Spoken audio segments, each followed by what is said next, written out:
Assalamu alaikum, I'm Aisha and you're watching Samaa News. Here are today's headlines.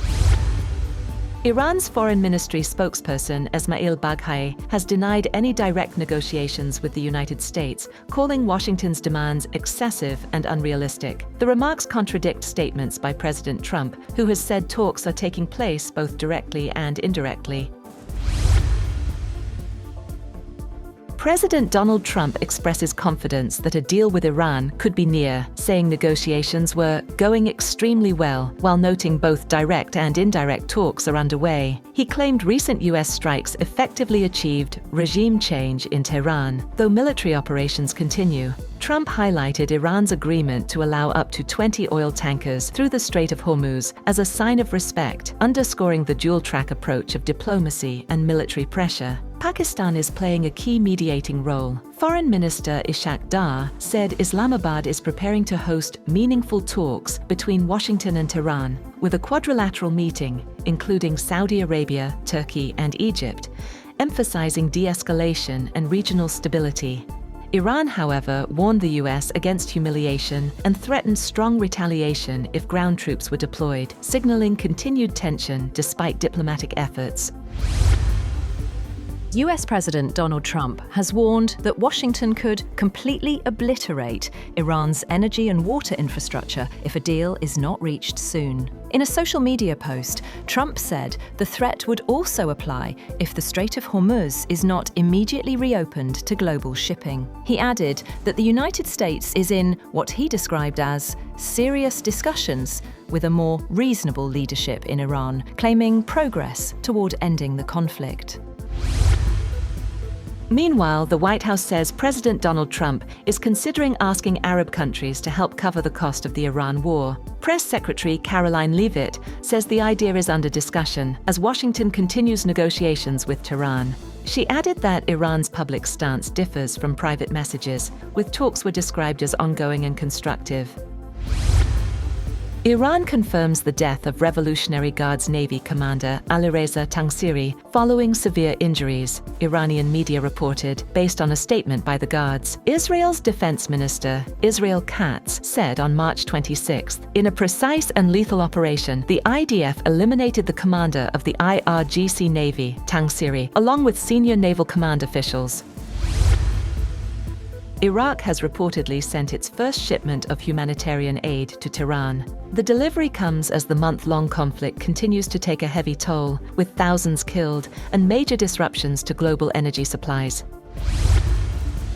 An industrial building and fuel tanker at the Haifa oil refineries in northern Israel have been hit by debris from an intercepted missile, triggering a fire.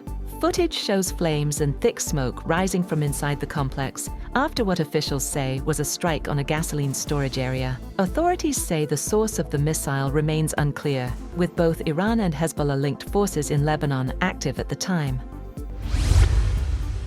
Spain has closed its airspace to US aircraft involved in operations against Iran. Defense Minister Margarita Robles said Spain will not allow the use of its airspace or jointly operated military bases for actions linked to the conflict. The move marks a further step by Spain to distance itself from military involvement in the ongoing war. 2 Chinese container ships have successfully passed through the Strait of Hormuz on their second attempt. According to ship tracking data, the vessels had initially turned back into the Gulf amid rising tensions, but later resumed their journey and exited into open waters. Their passage highlights cautious navigation through one of the world's most critical and volatile shipping routes. Israeli Prime Minister Benjamin Netanyahu has ordered an expansion of military operations in southern Lebanon, citing ongoing rocket attacks from Hezbollah and rising security threats along the border. Netanyahu said the move aims to push threats further from Israel and strengthen northern security, following previous plans to extend the buffer zone to the Litani River. The escalation comes after continued Hezbollah rocket fire, triggered by recent US and Israeli strikes on Iran. Casualties continue to mount. Over 1,100 people have been killed in Lebanon, including civilians, while 4 Israeli soldiers have died. Israel's parliament has passed a law making the death penalty the default sentence for Palestinians convicted of deadly attacks in military courts. The move fulfills a key demand of allies of Benjamin Netanyahu as his government pushes tougher measures on security.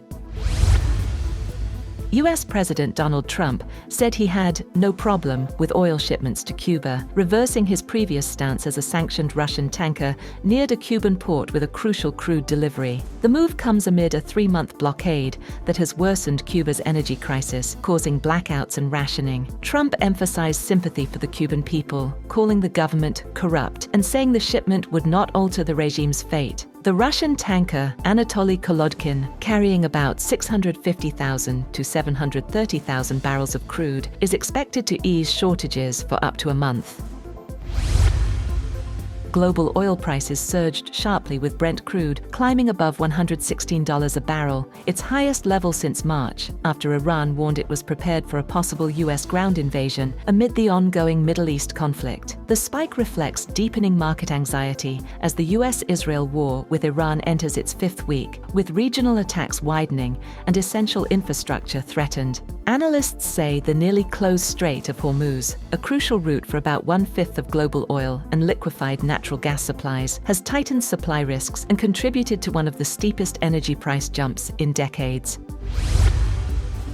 And at least 17 people, including 14 children, have been killed in Khyber Pakhtunkhwa after heavy rains caused roofs and walls to collapse. Authorities say dozens more were injured as severe weather hit parts of Pakistan and Afghanistan over the past several days. Officials report a combined death toll of 45 across both countries, with flash floods and landslides affecting multiple Afghan provinces.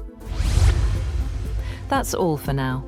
For more updates, visit www.samaa.tv. Thank you for watching Samaa News.